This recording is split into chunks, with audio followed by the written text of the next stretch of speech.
અને આપણું ધ્યેય છે શિક્ષણ, સમાજનો ઉત્કર્ષ, બીજા સમાજની હરોળમાં આગળ વધવાનું છે.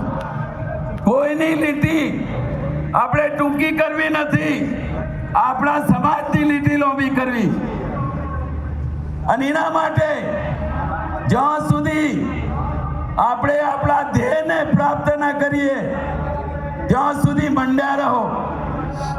સ્વામી વિવેકાનંદજીએ કહ્યું છે કે do you try again and again when you reach your goal.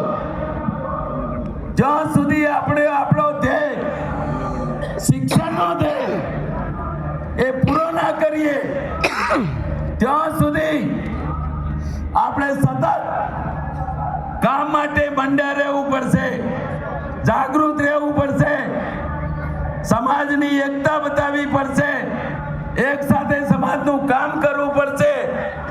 જે આપણો છેવાડાનો ભાઈ છે એને મદદ કરવી પડશે. અને આ યજ્ઞની અંદર યથાયોગ્ય દરેકે સહયોગ આપવો પડશે. તો આજે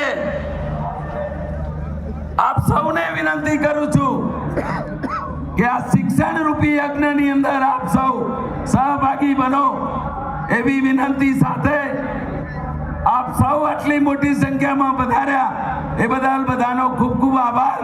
ધન્યવાદ. ભારત માતા કી જય.